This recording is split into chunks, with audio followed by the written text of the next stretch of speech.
Hello, my name is Autumn Gressett, and I am your host for Mission Community Nutrition. We are all concerned about flus and viruses, but one of the things that we fail to think about is how what we eat can help boost our immune system. On today's episode, we will be providing insightful information about healthy choices that can provide immunity-boosting nutrition. We will be learning how to make an immunity-boosting bone broth, slow cooker chicken soup, healthy Thai green curry. Let's make our way virtually into the kitchen and get started. I say we jump right into it with our immunity-boosting bone broth. For this recipe, you will need 3 whole chickens. I'm using the roasted chickens today. You'll need some rough chopped onions, carrots, celery, and we're going to make a little bundle of herbs to go in our dish today. So this is a traditional bouquet garni. It's a French word, and it usually symbolizes that you're using fresh Italian parsley, bay leaves, and sage. But you can use whatever you like. A lot of times after the holidays we have some fresh herbs left over. This is a great way to not let those go to waste. So what we're going to do is we're going to start with our chicken. I like to buy the cold ones for this because they're a little bit cheaper and they're easy to deal with. Take all of the rubber bands or strings off of them, make sure they're ready to go. So you can do this a couple of ways. With the cold chicken, it's really easy to remove it with your hands, and what we're going to do is we're going to separate the meat from the bones. Now, a good thing that you can do, if you've ever wanted to know how to cut a turkey for Thanksgiving, you can start with this right here and with the boning knife, and you can practice. And you can start to figure out just exactly what you need to do to cut along and start removing meat. But for the purposes of this, we're going to rough chop all this meat later in another dish. So right now, I'm just going to remove it with my hands. I'm going to save all the meat and all the skin. I'm going to try and get as much meat off here as possible. But if I don't, it's all going into the stock, so it doesn't really matter. Put it in, go through the whole chicken just like that, saving the meat, saving the skin, taking the bones, putting them in the pot. So when we're done, we are going to add all of the vegetables and the bundle of herbs to the pot. We are going to add water to it till we just cover it. And then we're going to cook it for 4 to 6 hours. It's going to make your whole place smell like chicken. It's amazing. And then when we're left with our carcass, put it in the pot. So now we're going to take our onions, and once again I rough chop these because we're going to strain them out at the end. Take our carrots, throw them in, a few cloves of garlic. And last but not least, our bouquet garni. So now we're going to cover all of it with water. Now going to bring it to a boil. Once it reaches a boil, we're going to turn it down to where it's just at a very small active simmer, and we're going to let that simmer set for 4 to 6 hours. We're going to monitor it. We're going to skim the top of it. It's going to boil out some of the impurities from everything, so we're going to skim that off the top with the spoon. And at the end of 4 to 6 hours, we're going to let it sit. We're going to drain it, and we're going to have a very nutritious, amazingly flavored stock. It's starting to smell delicious. What sort of things can we use this bone broth for? I'm glad you asked that question, Autumn. So I'm going to take our pulled chicken and I'm going to chop it up into some smaller pieces and divide it in 2 portions, and we're going to use it in 2 upcoming recipes. So I'm really excited to go on to the next recipe. Oh, okay. I can't wait to see what recipe we have up next. The next item on our menu today is an easy slow cooker chicken soup. This recipe will provide around 9 servings, takes approximately 15 minutes to put together, and will be ready in about 6 to 8 hours. Scott, what do we need to complete this recipe? For this recipe, we will be using the immune boosting bone broth that we made earlier, onions, carrots, celery. This time I've cut them into smaller, a little more uniform pieces because we're going to be eating those, and also the chicken that we had left over from the chickens from the first recipe. We will have salt, pepper, a couple of bay leaves, and some dried parsley. So we're going to take our onions, carrots, and celery and put them into our slow cooker.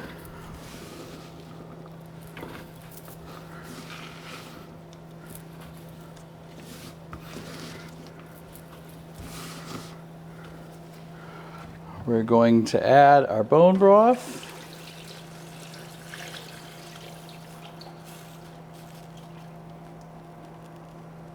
I'm going to season with a little bit of salt and pepper. You don't want to do it too much, but you definitely want to get a little bit going so it gets some good saltiness to it.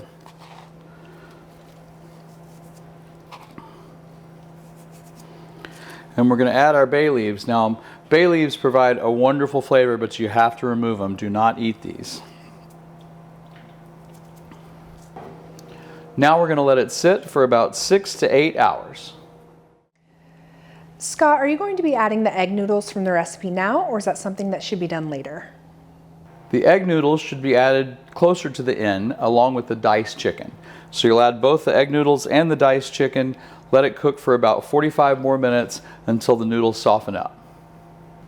After the noodles are soft, ladle into a bowl, garnish with some chopped parsley, and enjoy. This recipe has a lot of ingredients, some of which you may have never used before. But please don't feel intimidated. This is going to come together simply and easily and be a wonderfully nutritious dish. We're going to start today with some good high quality oil. Today we're using safflower and avocado. Most of the time I use coconut oil for this dish. I have chopped fresh broccoli, chopped red bell pepper, baby bok choy, sliced mushrooms, sliced yams. You can also use sweet potatoes, chopped green onion. We have Korean eggplant, fresh Thai basil. We're going to be using fresh garlic, fresh ginger, fresh turmeric, green curry paste, fresh organic miso, and we're going to finish it off with some coconut milk.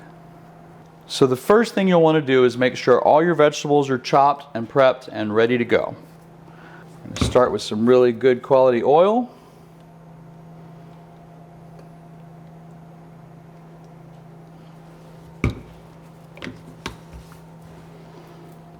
We're going to add fresh garlic.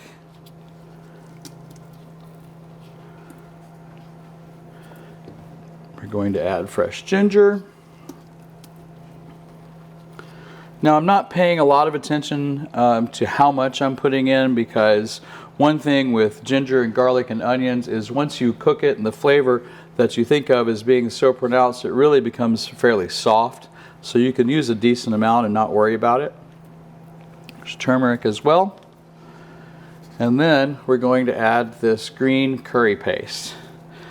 Now the green curry paste has an amount of spice already in it, so we're not going to add any additional spice to this dish because this should take care of it. And unfortunately, there's an amount of spice that you can't take away because you really need this. However, in the end of this dish, when we add the coconut milk, it really kind of smooths the flavor out in it just a little bit. And you don't really notice that it's this really powerful spicy dish.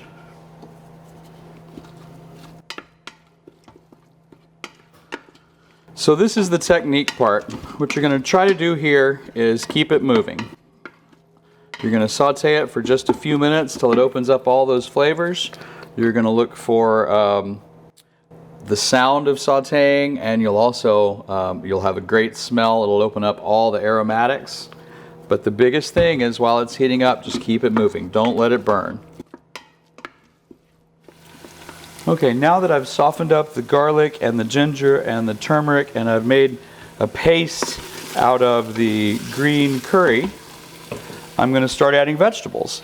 I'm going to start with the vegetables that take a little longer time to cook. I'm going to start with the eggplant and the yams.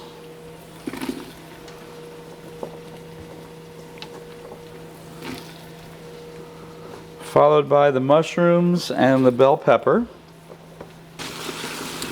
I'm going to stir them all up, and I'm going to coat them really good with the paste that we made from the garlic and the ginger and the turmeric.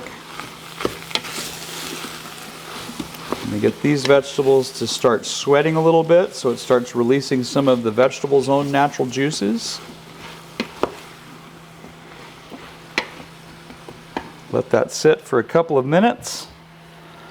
Then I'm going to come back and add the rest of my vegetables. And we're going to let all these vegetables sit for about 10 minutes. Stir them occasionally. And then we'll come back and add the coconut milk. As you can see, our vegetables have softened a little bit. Now we are ready to add our coconut milk.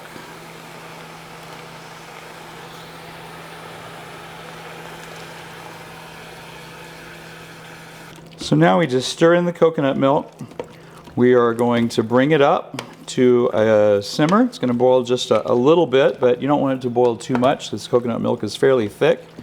But you're going to bring it up to a simmer. We're going to let it simmer for about 10 minutes, and then basically you're done. We're going to finish the dish with some Thai basil. Just add it in the top, and if you want to leave it as a vegetarian dish, you can serve it just like it is at that point. If you want to make it a chicken dish, we can take the other half of the chicken that we set aside earlier, and we can incorporate that into this dish. And basically at that point we just serve it over rice. Organic jasmine rice is my preference, but you can use any rice you have. Much simpler than I had anticipated. You mentioned that someone could include chicken in this dish if they wanted to. How would they prepare that if they would like to add chicken? So if you want to use raw chicken, what you would do is cut your chicken up. We would start with a pan, put a little oil in it.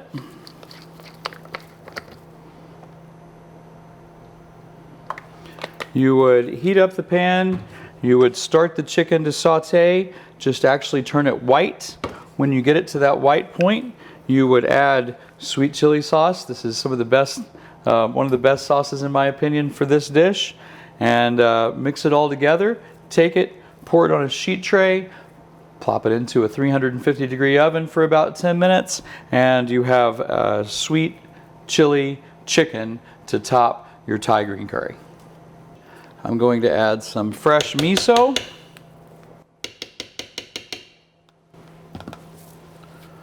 I'm going to take some fresh Thai basil leaves.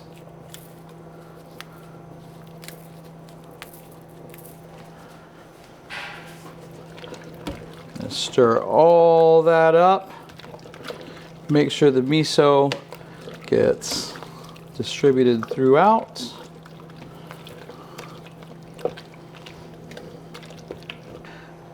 Then I'm going to take our curry, dish it up over rice. Be sure I get plenty of the good juice that makes the curry a curry. I'm going to add some of my sweet chili chicken to the top. And here you go. Thank you, Scott. These are both delicious options that pack a ton of immunity boosting properties. Jessica, what immunity boosting properties about these ingredients can you give us more details on?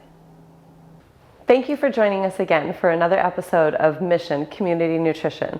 Today we've been talking about immunity boosting foods and specifically broth. So what is a broth?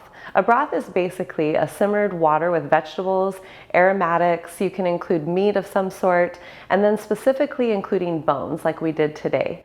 So the goal of broth is it can be used in combination as a flavorful liquid that can be light, enjoyed as a soup, or you can even save it for 2 to 3 months in the refrigerator or freezer and use it for a base later on and still have all the nutrient content.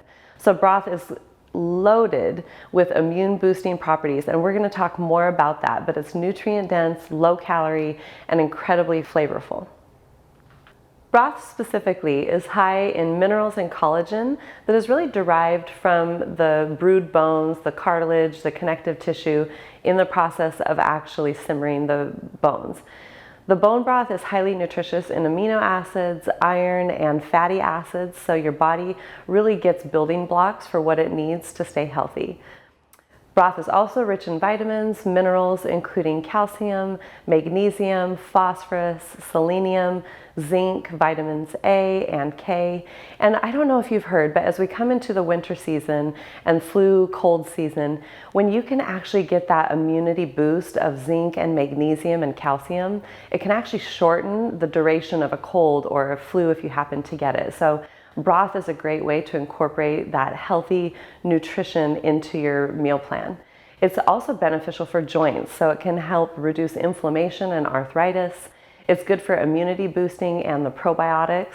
Actually beneficial for your gut and healing your gut and reducing inflammation that might be in your GI system. So they've also actually found that broth, even if you were to have it before going to bed, can improve your sleep quality and you can get a better night's rest. So we have many things that we can get benefits from when we have broth worked into our meal plan. So as Chef Scott was showing us, the broth, when we include ingredients such as onion, celery, and carrot, that's a French term that's called mirepoix.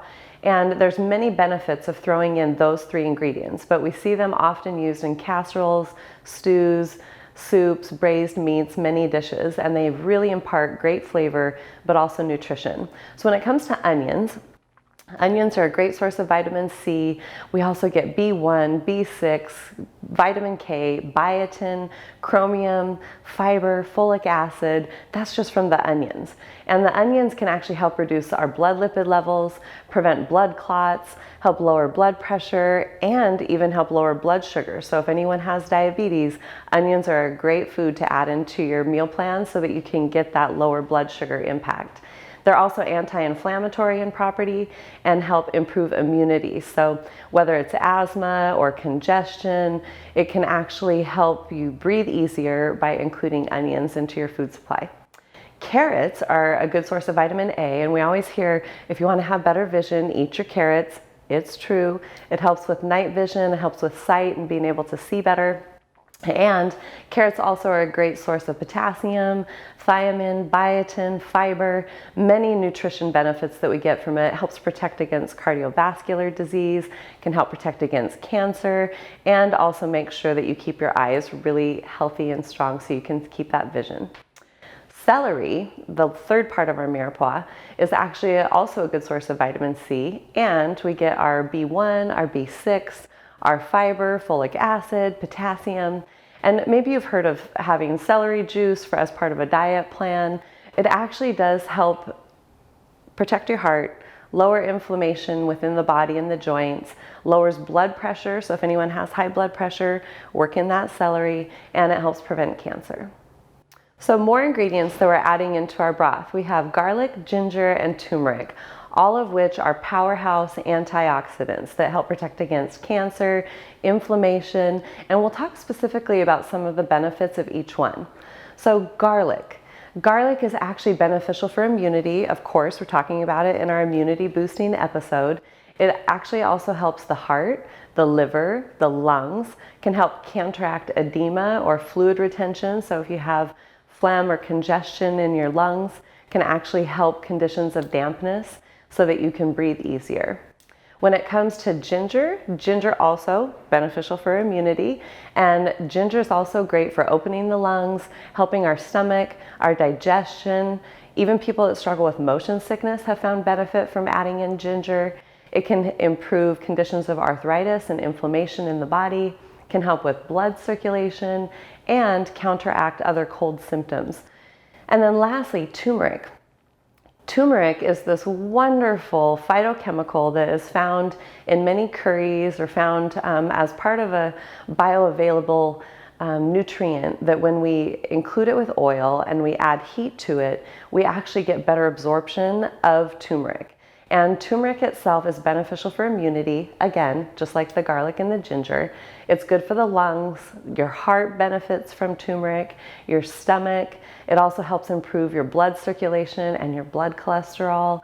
And it's a powerful anti-inflammatory that has anti-cancer properties. So you can see that with this broth, even by adding in these powerful herbs of ginger, garlic, and turmeric, we get so much more benefit in addition to the broth and the bone benefit from having it. All right, so let's talk about this delicious Thai green curry dish that Chef Scott has made for us.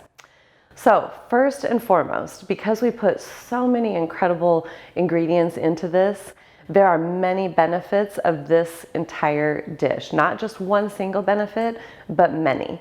So let's talk a little bit. It's loaded with color.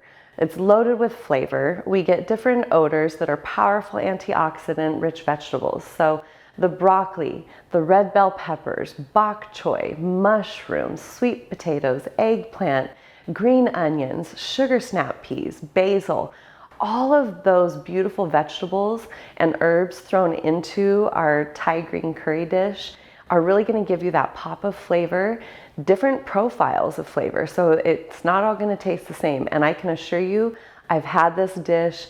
It was amazing. Chef Scott did such a great job putting this together to where it is a party in your mouth and tastes so good. So, when it comes to the Thai green curry, if you actually add the coconut milk in with it, it's going to help those vegetables really come together and you get that creamy mouthfeel. You get the benefits of the fat that's in that coconut milk so that when you eat it, you're going to have more satisfaction than if you were to just use a water-based soup. Also, the garlic, ginger, and turmeric, we already have talked about the benefits of those ingredients, and we find those same ingredients to help immune boost in our Thai green Thai green curry. When it gets into the curry, so of course there's different types of curry. We have red curry, green curry, yellow curry. Curry is also a superfood, and curries are beneficial for immunity. Of course, we're talking about it in this episode. Also beneficial for pain relief. If you have inflammation in your joints, curry can help to reduce inflammation. It's a powerful anti-inflammatory, good for heart health. It can be anti-cancer, antifungal, good for your brain health, antibacterial, helps lower your blood sugar levels, can improve your heart function. So really include your curries so that you can get the maximum benefit from adding that into your diet. Miso, which is another ingredient that we added into our Thai green curry, is actually a really good probiotic. And probiotics help your gut health and your digestion, which in turn gives a feedback mechanism to your brain and helps your brain be more satisfied and experience that feel-good hormone, all because of the probiotics that we can have with the miso. And lastly, with the Thai green curry, with all of these ingredients, because it's predominantly vegetables and then spices and herbs, it's very low calorie, very nutrient dense, and incredibly satisfying, especially on these cold fall winter days when we need that special immune boost and we get that nutritious benefit. And look at food as being medicine, because if you can eat food for its energy, its nutrition, its vitamins, its minerals, your body is going to have way more nutrients that it needs to work off of than if you're doing refined, artificial, junk food, convenience food. Try to cook from scratch with these healthy ingredients so that you can boost your immunity and stay strong throughout this entire season.